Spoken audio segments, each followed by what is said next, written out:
Hello, greetings, and welcome.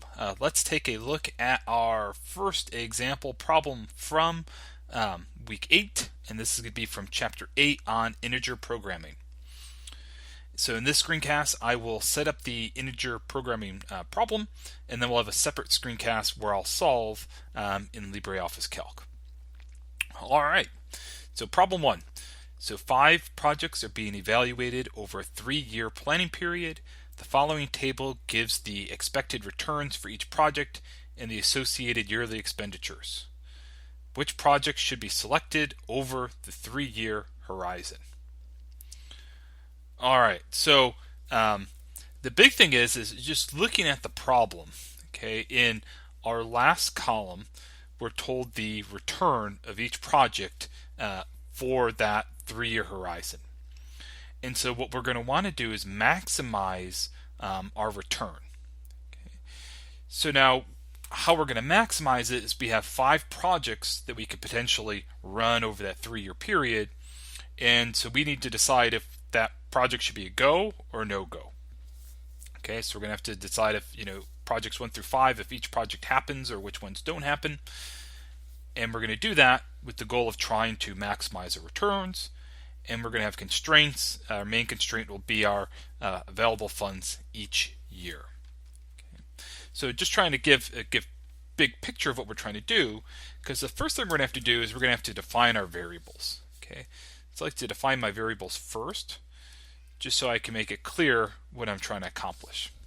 Okay, and so my variables here, I'm going to create x1, x2, x3, x4, and x5, okay, where they'll have a value of 1 for yes, the project happens, and 0 for no. Okay, so I'm going to variables x1 through x5, okay, where the subscript corresponds to the project number, and those variables will take on values of 1 or 0, 1 corresponding to yes, the project happens, 0 meaning no. Okay, and how I get values of 1 or 0 is now as I begin to formulate my problem, the first thing I'm going to work on is my objective. Okay, my objective or my goal. Okay, so my objective function is going to be to try and maximize my return. Okay, and so my return is going to be the sum over my projects times the return per project type. Okay, so it'll be return in millions of dollars for project 1. So I'll have 20x1. So I'm going to try and maximize. Z is equal to 20x1 plus 40x2 plus 20x3 plus 15x4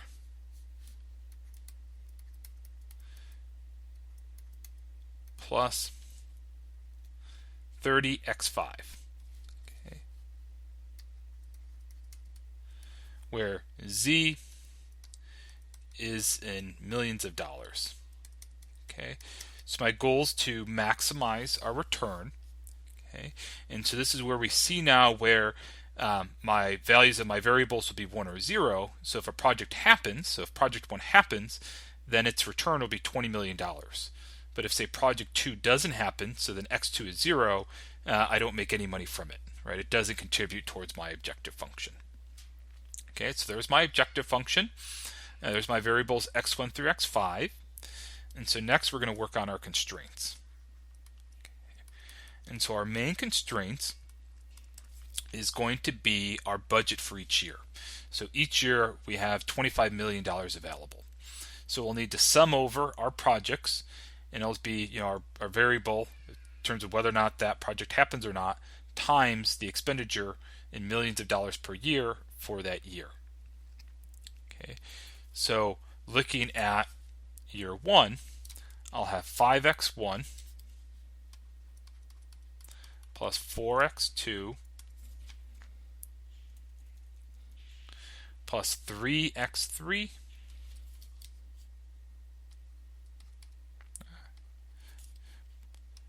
3x3 plus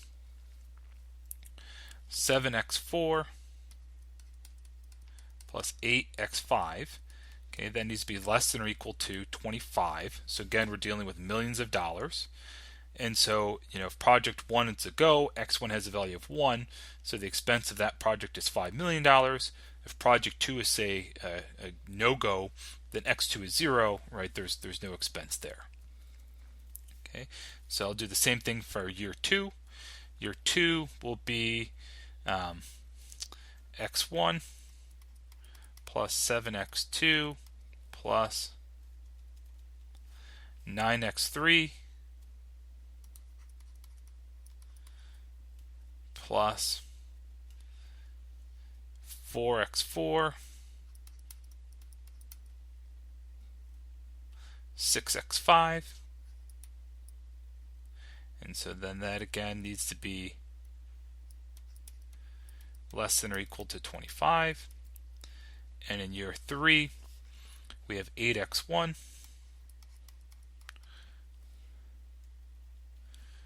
10x2 2x3 x4 and 10x5 again needs to be less than or equal to 25. Okay. Then we're going to have two more constraints. First, so I'm going to label this year 1, year 2, year 3. Okay. Technically, we'll have our non-negativity constraint. Okay, so x1, x2, x3, x4, and x5. Okay, they're going to be greater than or equal to 0. And then we'll also have our integrality.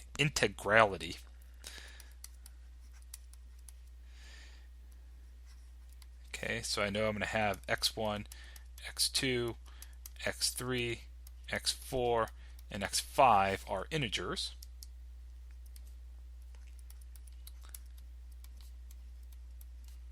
Okay, so I'm going to write down these two first, only because for integer programming problems, these are kind of our two generic constraints. I'm going to do that because then what we need to look at next is, if I'm looking at implementing this in Excel or LibreOffice Calc, how do I implement this requirement that my variables have values of 1 or 0? All right, how do I impose this constraint that my variables must be 1 or 0? Okay, so the general idea is